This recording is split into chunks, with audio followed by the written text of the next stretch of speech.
Hi everyone. So Martin, I'm the winemaker and grape grower here at Alta Orsa.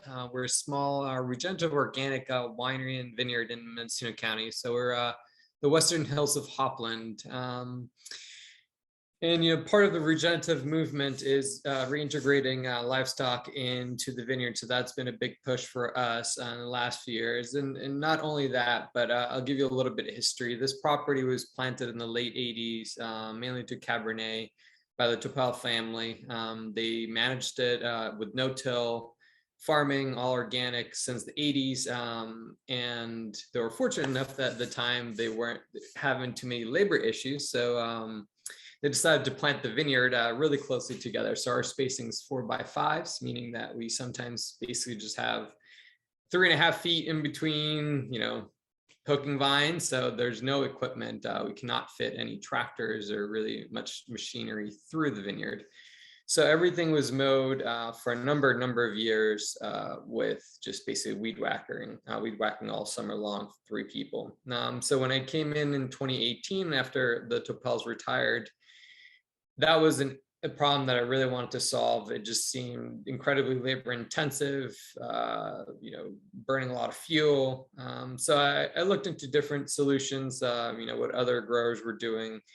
Unfortunately, mostly everyone uses tractors, either tilling or mowers. And so it was definitely a challenge solving that problem. I finally found a walk behind flail mower that I rent from Action Rents that can fit through our rows and some of our rows, but topography also becomes a challenge when you're on a hillside. So just thinking a lot, I kind of thought about grazing as a potential solution. So I started doing a little bit of research. It's really honestly how I stumbled into regenerative organic farming.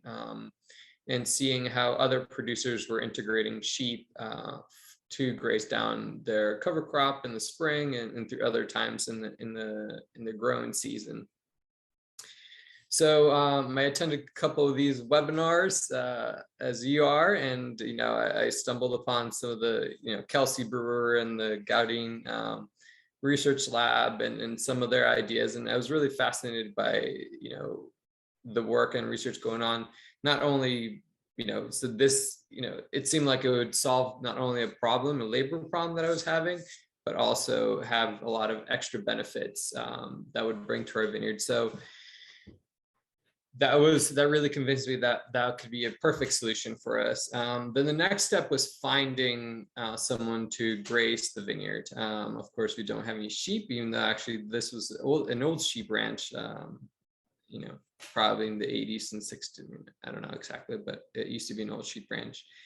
So I believe I was one of the probably early ones to look on match graze. Unfortunately, because of our size, it was a little bit difficult to find someone. So I reached out to Chaos. They have sheep. They manage a lot of sheep and do a little contract grazing, but because of our size, didn't find it really financially feasible, in the sense that transportation was really difficult, and being on a hillside, they were wondering, they do some work in Hopland, but if they could walk the sheep up, but I think it became a little bit too hard. And then I also found someone else out of Sonoma County that does mostly fuel reduction, and the price per acre was just unaffordable, really. So that kind of set me back for a year.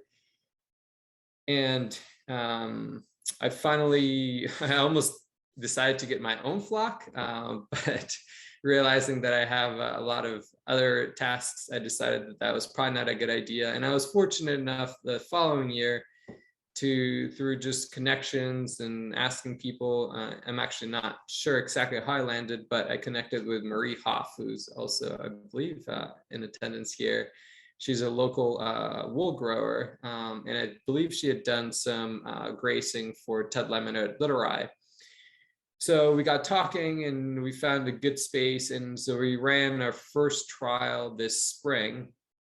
Marie brought her 17 Wesson ewes over to her estate in early March, I believe. And we would segment, the sheep to basically, and here I'll have some pictures which make it a little bit more interesting. I'll share my screen. So these are Marie's cute sheep. So yeah, we would segment them to about 2 to 3 rows, that being, I don't even know, maybe 1/8 of an acre. And we would move them every 2 days. So we set up 2 paddocks and check basically the grazing, how they've done. And it appeared that 2 to 3 days was just the right amount of time for them to eat through and really lower the height of the grass, but not completely mow it down to the dirt. So that this worked really well for us. I was surprised by the minimal impact they had on the irrigation. That was probably my biggest concern, because the irrigation lines, of course, are at their height, their knee height probably. So I was just imagining a lot of emitters being popped off or hoses being damaged. But I was pretty amazed once we actually started irrigating how little impact they had on our irrigation. Of course, it does come from, there's some, learning challenges of working with someone. Marie was not on site the whole time, so we did manage to figure out how to, she would set up 2 areas, and I would move them every other day. And this worked well for the most part. One time they did get out, but fortunately, Marie had trained me on how to passively call them, and they came back following me. So that was an adventure, a little bit scary at first, but we managed to get them back into their area. Let's see. Overall, it went very well for us. Like I mentioned, I think they spent about was it a month grazing through 2 blocks in our vineyard, and I only have positive things to say about it. Let's see what else.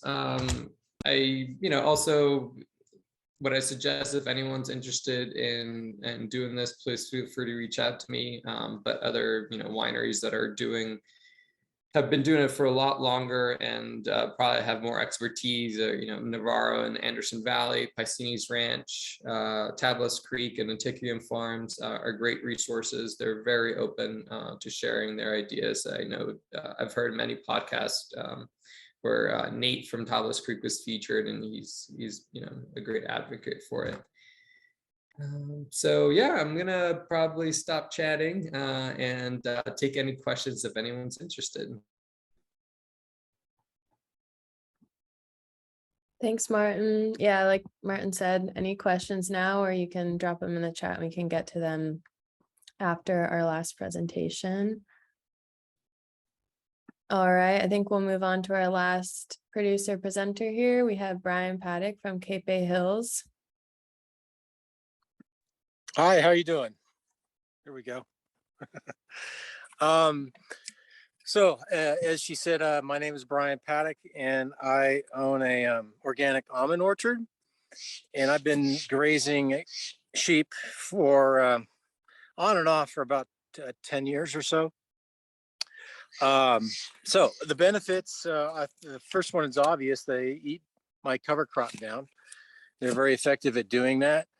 And the other benefit, of course, is their manure. The one struggle I've always had is I really don't have any quantitative data on manure, how much of a benefit there is to it. But nonetheless, there's a great benefit to mowing down the cover crop. Additionally, that's time that I don't have to sit on the seat of my tractor. It's diesel time that I don't have to burn. So, and wear and tear on the tractor. So it's all good. I've used a local, he's actually a neighbor that's got some sheep. I've also brought in a handler from another community, and he trucked them in. And I had a neighbor down the street, and she brought hers over. All experiences were fairly good. There's always little things we've learned, and here's what I've learned. Do the sheep get out periodically? Yes, they do. They always will. And we've done everything from 3-wire fencing to electric traditional mesh fencing. But it's not really a big deal.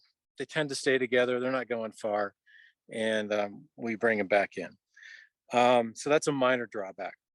Other drawbacks, they will browse trees. So, but not too much. And it kind of depends on the variety. And it depends on the time of the year, and it depends on the quantity. If you bring in too many sheep, they'll browse your trees. And if it's raining, this is kind of an odd thing. We discovered, I put them in, I left them in from fall through spring. But when we had a rain event, they started browsing the trees. So what do I mean by that? They're eating the bark, and they can kill a tree if you let them do that for too long. So that was a challenge that I worked through with the shepherd, and that was the only time I've worked them through a rainy season. So this could be something unique to almonds and sheep. I don't know. But when it rains, there's something going on in that bark, and they're interested in it. After that, they don't really care too much. I did have an event where we had, I think, too many sheep in the orchard. What's too many? I don't know. We probably had about 500 in 5 acres. And it just got, I think they get into a feeding frenzy and go crazy when there's too many of them. That kind of sums up, I think, the good and the bad. I'm still a big proponent of it. Oh, here's the other bad one. Meshing the schedule correct with the shepherd. So I have to have those sheep off my orchard 90 days prior to harvest. So they got to come off in early May. And then I want them when the cover crop is about ready to go to seed. So what I've discovered, a lot of times the shepherds, they want to bring their sheep in February. Well, my cover crop isn't matured enough yet. So I'm trying to get benefit from the cover crop. That typically occurs in like late March or April. For some reason, that sometimes just doesn't work out for the shepherds. So it's often a challenge of making 2 different schedules work together. This can be beneficial for both parties, but the timing's got to be right. So I think that's pretty much all I've got to mention on that front. Thank you. Awesome. Thanks, Brian. So we have some good questions in the chat. So I'll start going through some of those, and please drop some more in if you have any. Let's see. There's one for Martin in there that says, have you considered having any animals other than sheep on your land for grazing? I think you have a good answer for this one. I have. So I've thought about it, but I have thought of course, goats are a good well, not a good option. They are an option that comes to mind, but the problem with goats is that they will eat the bark. So we don't want to have any damage to our vines. So that's why we decided sheep. They tend to browse a little bit lower. Goats will browse a little bit higher, potentially eat some of the bark. And I believe Marie even mentioned during her time when I was talking to her that rams potentially can eat the bark as well. So ewes tend to be the most gentle ruminants to have in a vineyard. I actually just acquired 5 goats, but they're going to be doing mostly fire protection around the perimeter of the vineyard for the property, really. So yeah, cows would be great because they just, they would eat grass, but they're just a little too large for our property. And I haven't seen anyone doing it well, also because of the size of the animal. All right, we have another question. I think this is more for you, Brian, that says, what preventative actions can you take to reduce bark damage before it occurs, and what can you do after it occurs? Preventative action, don't have too many sheep for the property that you're running. What's too many? I wouldn't run more than 25 an acre, and then you got to move them. They got to get moved. When the feed starts running low, you got to be ready to move them out. So your shepherd has to be able to respond quickly when that happens. Other than that, there's nothing really other preventative. It's not like you can spray the trees with anything like that. If you're going to leave them in there during the rainy season, You can't control the weather, but you can look at the forecast, so you can move them out to a different area and be prepared for that eventuality.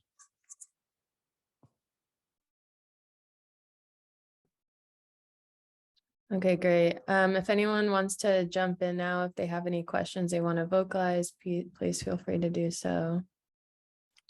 And I just noticed that Marie clarified my my note on Rams, so please read that.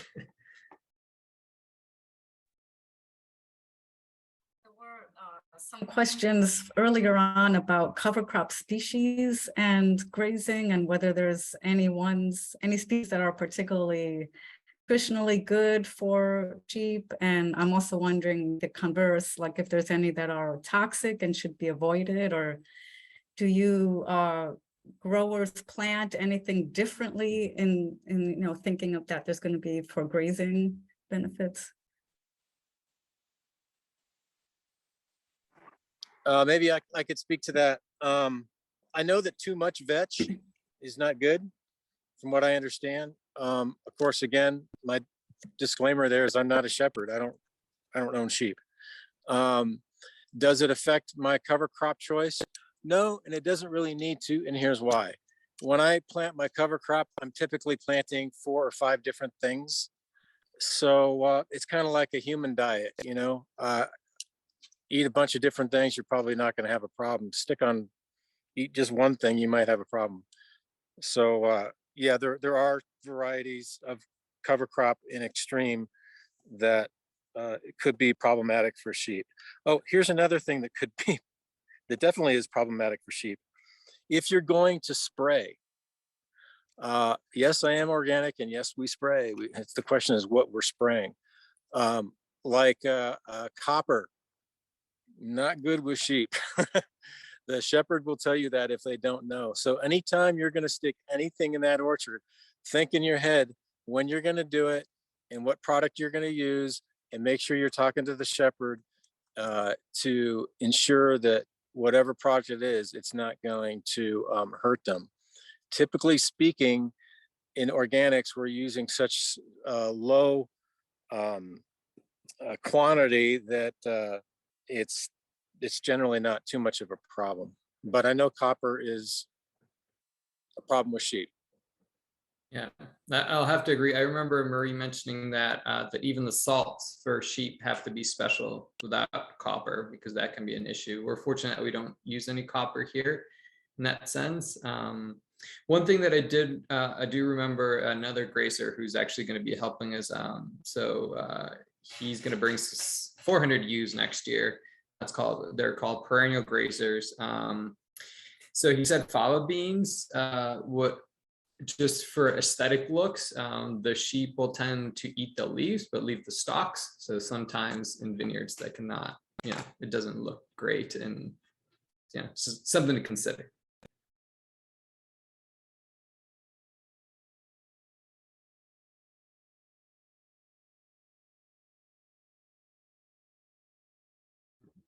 We have another question in the chat. Says, is there a different consideration for younger trees or vines? We only graze during the dormant season. And so if there were young vines, they would have either growth tubes or wouldn't really have any leaves.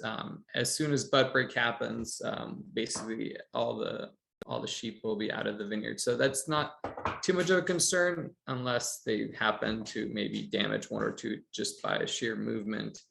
But it's during the dormant season for us. For me, that's a great question, because I had forgotten about that. Yeah, so here's how it works with almonds. They're in there in springtime. So in springtime, there's 2 things going on. The nuts are starting to grow and there's leaves on the tree. So they will eat both. And I personally don't have a problem with that, because I live in an area where there's a lot of deer. So as I told my shepherd, I said, either the deer are going to eat my trees or your sheep are. It just doesn't matter to me. And it's all good, healthy stuff for them, but they will eat the leaves. And depending on the variety, they can get kind of aggressive. the typical sheep that you've always seen, your little white fluffy things, they seem to be pretty benign. There's some more exotic varieties out there. I've literally seen them climb on each other's backs and get up much higher in the tree. So you can get a little variance there depending on the variety. And if you're in an area where there's absolutely no deer and you graze sheep, they're going to eat the low stuff.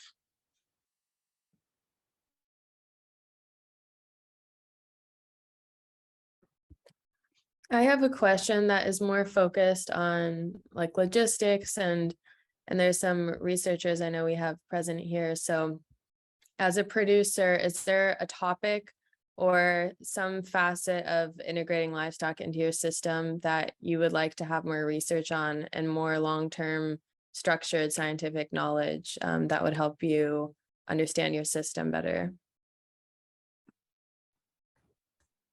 Yeah, I'd love to see, and maybe this is out there, I just haven't seen it yet. I would love to see like a control study where they got here's a control plot where they have not integrated any grazing, and here's the soil analysis. And then and this is going to have to go on for several years to be a valid summary, valid study. And then another case where they've done active grazing, because I haven't seen any hard data that quantitatively shows in a study the benefits from a soil analysis standpoint of running sheep.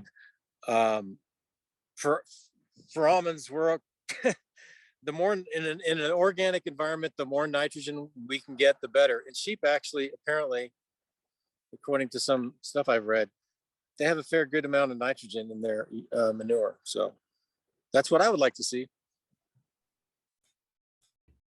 I think for me, it's going to be also cover crop choices. What's going to be best suited for our type of soil. So we have serpentinite soils, high in magnesium. If there's anything that we could potentially also utilize, between the synergy between cover crops and grazing to basically, modify or have better growing results. Yeah.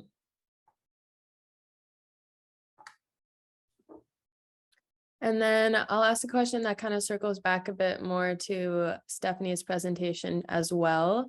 And that's focusing a bit on more the logistics and the economic side of it. So with your experiences, how has the economic factor of maybe paying for a grazer to come in or having it be more of a trade or whatever that looked like for your circumstances and maybe how it changed over time for you, Brian? It's never been in my business model that I paid for sheep. In fact, when I first started doing it 10 years ago, my neighbor was ready to pay me because that's what he was used to. And then I told him, no, we're neighbors, I'm not charging you. It's a mutually beneficial situation. But I'm not necessarily against paying someone to bring in their sheep. I wouldn't be totally against that. It just depends on how much it is. Because like any other farmer, we're just trying to keep our costs down. Exactly. Yeah, I would probably go along the same lines. We're trying to keep our costs down. We do have to pay someone because of the transportation costs. We don't have a neighbor with sheep. So like I mentioned, I worked with Marie last year, and I'm going to be working with perennial grazers. They are contract grazers, so that is their business.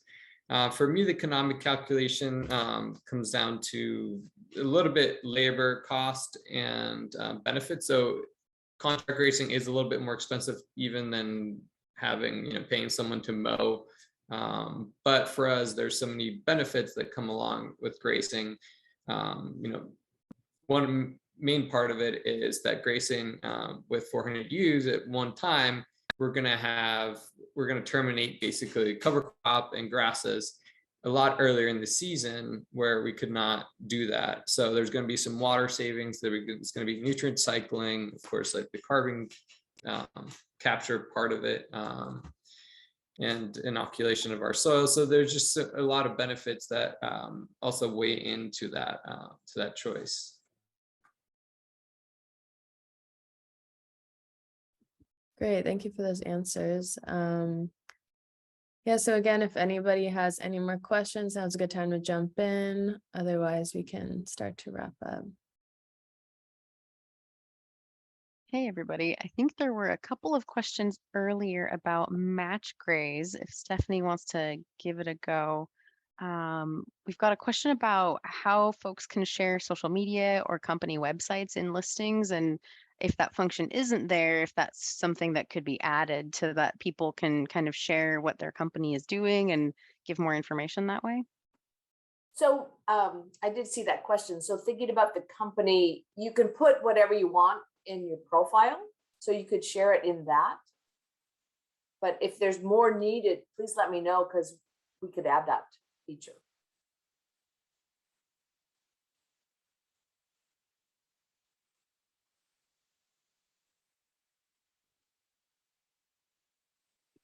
And I'm seeing one more question. If we are looking for rangeland in the off season, what government agencies would we talk to? That's a great question.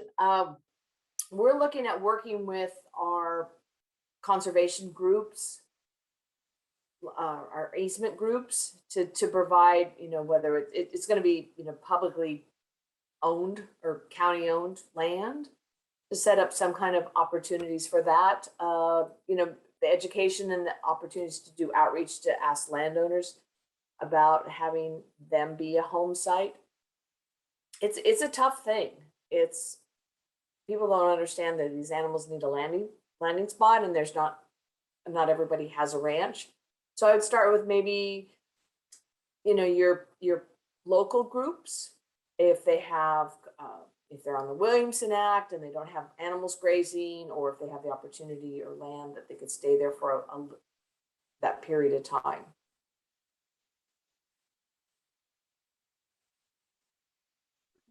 And then we have another question that I think was more directed towards Dan, but maybe Stephanie, you can speak to it. If you're a grazer, what would you want to hear? What would you want your clients to ask you when they're hiring you to contract? Okay, well, I think that's a great question. Actually, I'm gonna flip it. It's like, you take charge. If you're the grazer, you take charge and you ask the question of what you want your landscape to look like. What are your goals? What are your landscape goals? And they're going to be different for a lot of people. Some folks are going to say, I'm worried about fire. So then you can have the discussion about why you want to remove the brush, because that's kind of that intermediate fuel in the fire ladder. And so the removal of brush. You guys were talking a little bit about the tree damage. Folks need to understand that some of these grazers might start to strip the trees. And so you want to have that balance of maybe understanding that you might lose some trees in this, or thinning some trees because of the stripping, because that's what goats like to do. So I would empower grazers to ask the question to the landowner, what do you want it to be? And they might say, I want to increase carbon sequestration, I want to do fuel, and then tailor your grazing to achieve those goals. And then having them understand that what it's going to look like after you do that.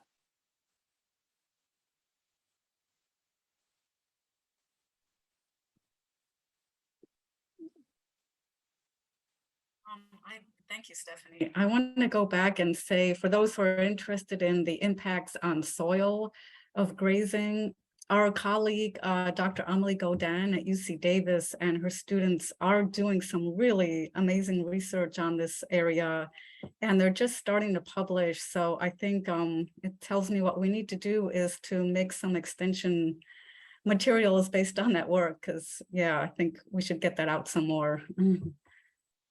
I'll see if I can find anything on it. Yeah, and you can always check out our last webinar, which we posted to YouTube this week, or maybe not this week, but hopefully soon. And there's also another recording you can already access where we have a presentation on the soil dynamics from one of Amelie's PhD students. Mhm.